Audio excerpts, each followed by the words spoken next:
केंद्रीय बजट 2026-27 में वित्त मंत्री निर्मला सीतारमण ने बायोफार्मा शक्ति योजना का ऐलान किया है। इसका उद्देश्य मेडिकल सेक्टर में आत्मनिर्भर सस्ती दवाएं उपलब्ध कराना है। आज के सेशन में हम जानेंगे बायोफार्मा शक्ति योजना क्या है, इसके अंतर्गत कौन सी दवाओं को कवर किया गया है और इसमें कौन से अपग्रेडेशन शामिल किए गए हैं।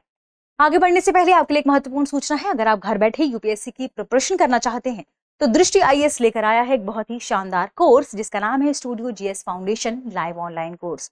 इस कोर्स की सबसे खास बात है कि इसमें यूपीएससी के लिए जरूरी सभी आवश्यक विषय यानी जनरल स्टडीज के सारे विषय, 2 साल की करंट अफेयर की क्लासेस का एक्सेस, दृष्टि की मैगजीन, प्रिंटेड बुकलेट्स, ये सब कुछ मिलने वाला है 24,999 रुपए के भीतर। ध्यान रखिएगा, फीस फ्लक्चुएट होती रहती है, तो जब भी आप ओपन करें दृष्टि लर्निंग ऐप में आप इस फीस को नोट कर लीजिएगा। ये ध्यान रखिएगा, इस फीस को अगर आप एक बार में नहीं दे पा रहे तो इसे भी इंस्टॉलमेंट में देने की सुविधा है और आपको 3 मोड में ये क्लासेस प्रोवाइड कराई जाएंगी, हिंदी, इंग्लिश और इंग्लिश। इंग्लिश मींस क्लास होगी हिंदी में और आपको नोट्स प्रोवाइड कराए जाएंगे इंग्लिश में। अब सवाल उठता है कि आप इसे कहां से खरीद सकते हैं? दृष्टि लर्निंग ऐप से। ठीक है, दृष्टि लर्निंग ऐप या फिर आपको डिस्क्रिप्शन में लिंक दी गई है, आप उस लिंक को क्लिक करेंगे और पहुंच जाएंगे दृष्टि लर्निंग ऐप पर, जहां आपके सामने होगा studio GS foundation live online course. इस कोर्स में अगर आप कूपन कोड इस्तेमाल करेंगे गीत, तो आपको इस कोर्स की फीस में डिस्काउंट मिल जाएगा। अब इसके फाउंडेशन बैच कब शुरू हो रहे हैं? हिंदी मीडियम का फाउंडेशन बैच शुरू हो रहा है 3 फरवरी से, इंग्लिश मीडियम का 4 फरवरी से और इंग्लिश का 5 फरवरी से। इस कोर्स के बारे में आप कोई भी क्वेरी जानना चाहते हैं तो कॉल करें 8750187501 पर। हमारी टीम आपको इसके बारे में पूरी डिटेल से सारी जानकारी दे देगी। इस कोर्स की एक और खास बात है, मान लीजिए आपने इसे खरीद लिया और आपका मन बदल जाए और आप चाहते हैं कि दृष्टि के किसी ऑफलाइन सेंटर में जाकर आप क्लास करें, तो आप दृष्टि के किसी भी ऑफलाइन सेंटर में जाकर क्लास करेंगे, वहां के फीस में आपकी ये पूरी फीस एडजस्ट हो जाएगी। इसका मतलब आपको ये कोर्स मिल रहा है बिल्कुल फ्री। यूपीएससी की तैयारी समय मांगती है, तो इसे आज से शुरू कर दीजिए। इस कोर्स को खरीद सकते हैं आप दृष्टि लर्निंग ऐप से या डिस्क्रिप्शन में लिंक दिया गया है, या आप कॉल करके भी इसे खरीद सकते हैं। आगे बढ़ते हैं और देखते हैं हमारे आज के सेशन को। सेशन संबंधित है बायोफार्मा शक्ति योजना से। बायोफार्मा शक्ति योजना या स्कीम, ठीक है। इस योजना का मुख्य मकसद क्या है? इस योजना का मुख्य मकसद है भारत को बायोलॉजिकल मेडिसिन का वैश्विक मैन्युफैक्चरिंग हब बनाना। किसका? बायोलॉजिकल मेडिसिन का वैश्विक मैन्युफैक्चरिंग हब बनाना और बायोसिमिलर दवाओं को भी निर्मित करना। ठीक है, अब ये बायोलॉजिकल मेडिसिन और बायोसिमिलर दवाएं क्या है, मेडिसिन क्या है, इसे हम आगे जानेंगे। थोड़ी सी इस योजना के बारे में जानते हैं। देखिए, बजट 2026 में इस योजना को इंट्रोड्यूस किया गया, 26-27 में इसे इंट्रोड्यूस किया गया और मुख्य उद्देश्य यही है कि अभी तक भारत सस्ती दवाओं को लेकर आत्मनिर्भर नहीं था, इसमें थोड़ा सा और तरक्की करने की भारत को जरूरत है। ठीक है, अब क्या हो रहा था, इस योजना को क्यों लाया गया? तो भारत में बीमारियों का जो बोझ है वो लगातार बढ़ता जा रहा है। एक समय था जब भारत में संक्रामक रोगों का बहुत अधिक बोझ बढ़ गया था। अब संक्रामक रोगों से हटकर डायबिटीज, कैंसर, हार्ट से संबंधित जो रोग हैं, जो या फिर आप जानिए कुछ ऐसी डिजीज हैं जैसे जेनेटिक डिजीज हैं, ये सब काफी ज्यादा बढ़ रही हैं। तो भारत में ऐसा देखा गया कि 63% मौतें गैर संक्रामक रोगों यानी नॉन कम्युनिकेबल डिजीज से हो रही हैं। इन बीमारियों के इलाज में सबसे ज्यादा जरूरी है बायोलॉजिकल दवाओं की, तो जैविक दवाएं इसके लिए बेहद जरूरी हैं। इसलिए भारत में अब जैविक दवाओं की इकोसिस्टम को तैयार किया जाए, इसकी मैन्युफैक्चरिंग किया जाए, इसलिए इस योजना को लाया गया है। ठीक है, और यूएसए, ऐसा भी देखा गया कि यूएसए ने पिछले अक्टूबर 2025 में काफी ज्यादा जो ब्रांडेड दवाएं हैं उन पर टैरिफ आरोपित कर दिए थे। 100% टैरिफ देखा गया, फिर 200% तक टैरिफ देखा गया। भारत भविष्य में इन सारी चिंताओं से बचना चाहता है, इसलिए अपने लेवल पर, आत्मनिर्भर लेवल पर, घरेलू लेवल पर ही वह इन दवाओं का मैन्युफैक्चरिंग शुरू करना चाहता है, मैन्युफैक्चरिंग हब बनना चाहता है, इसलिए इस योजना को इंट्रोड्यूस किया गया है। इस योजना में 10,000 करोड़ रुपए दिए गए हैं। थोड़ा सा इस योजना के बारे में भी जानते हैं। देखिए, कुल बजट है 10,000 करोड़ रुपए, जो कि 5 साल में खर्च किए जाने हैं। मुख्य मकसद क्या है? बायोलॉजिक्स के घरेलू उत्पादन के लिए इकोसिस्टम बनाना और बायोसिमिलर दवाओं के उत्पादन को भी बढ़ाना। बायोसिमिलर दवाएं बायोलॉजिकल दवाओं के समान लेकिन बिल्कुल एक जैसे वर्जन नहीं है। ये इनमें अंतर क्या है, ये हम आगे जानेंगे।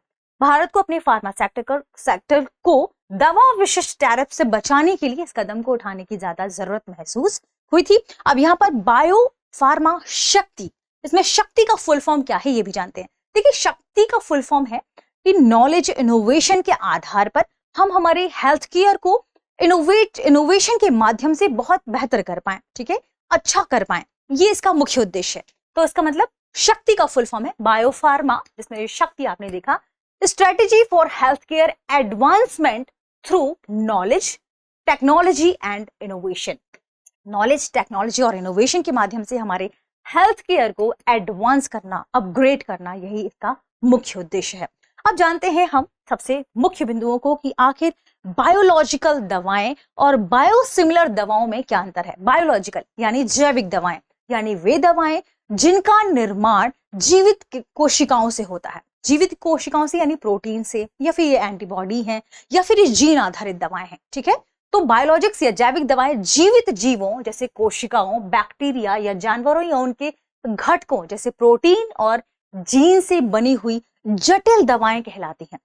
जटिल दवाएं यानी इनको प्यूरिफाई करना, प्रोसेस करना, मैन्युफैक्चर करना काफी महंगा है, इन्हें बनाना कठिन है, ठीक है। और बायोसिमिलर दवाएं क्या है? वो दवाएं जो, जैसे मान लीजिए कोई कंपनी है जिन्होंने बायोलॉजिकल दवाएं बनाई, उनके पास मान लीजिए 15 साल का उस दवा का पेटेंट है।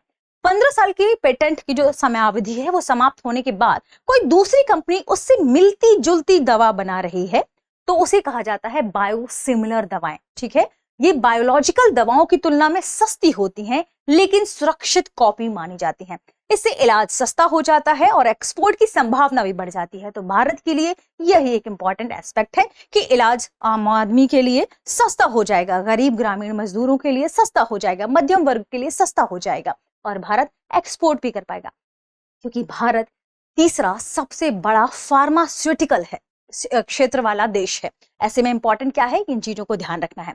इन दवाओं का इस्तेमाल यानी बायोलॉजिक्स का उपयोग कहाँ होता है? कैंसर, ऑटो इम्यून बीमारियां जैसे आर्थराइटिस, सोराइसिस या जेनेटिक रोगों के निजात में, आप कह सकते हैं इन रोगों के इलाज में इसका इस्तेमाल होता है, उपयोग होता है। ये दवाएं बनाना काफी कठिन और महंगा है, हमने देखा ही, प्योरीफाई करना, प्रोसेस करना, मैन्युफैक्चर करना काफी महंगा है। बायोसिमिलर्स क्या है?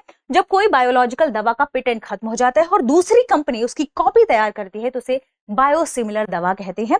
जैविक दवाओं की सस्ती लेकिन सुरक्षित कॉपी मानी जाती है। गरीब और मध्यम वर्ग के लिए इलाज सुलभ होता है, जिसके बारे में भी हमने चर्चा की भी है। अब एक और इंपॉर्टेंट बात कि आखिर इस योजना में किस सेक्टर को या किन चीजों को मजबूत करने की बात कही है, क्या क्या बदलाव करने की बात कही है इंफ्रास्ट्रक्चर के मामले में, यानी इंफ्रास्ट्रक्चर सपोर्ट क्या मिलेगा इस योजना में। इसमें 3 नए national institute of pharmaceutical education and research launch करने की बात कही गई है। अब यहां पर हम बात करें national institute of pharmaceutical education and research की, यानी नाइपर की, तो ये क्या है? NIPER। देखिए, ये फार्मास्यूटिकल, अगर हम सेक्टर की बात करें तो इनके लिए IIT का काम करते हैं। जैसे अन्य सेक्टर्स की हम बात करते हैं, इंजीनियरिंग क्षेत्र की बात करते हैं, फार्मा सेक्टर के ये IIT कहलाते हैं। ये सीधे तौर पर फार्मा साइंटिस्ट, बायोटेक एक्सपर्ट और ड्रग रेगुलेटरी स्पेशलिस्ट तैयार करेंगे।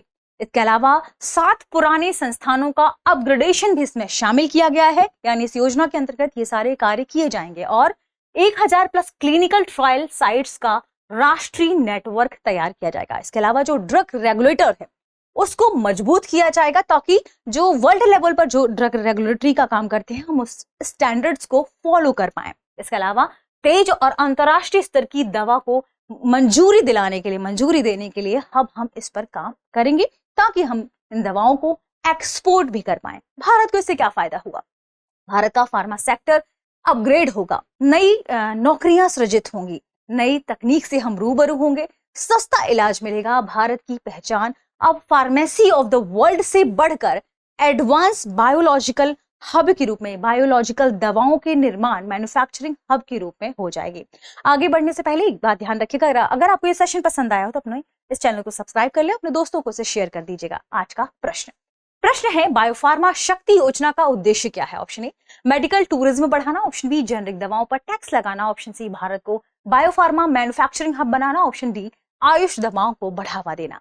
इस प्रश्न का सही जवाब कमेंट सेक्शन में देना ना भूलें, साथ में बताएं कि बजट में और कौन सी योजनाओं के बारे में चर्चा की गई है जो हेल्थ से जुड़ी हुई हैं। शुक्रिया। अब एग्जाम की तैयारी को और बेहतर करने के लिए हमारे चैनल को लाइक, शेयर और सब्सक्राइब करना ना भूलें।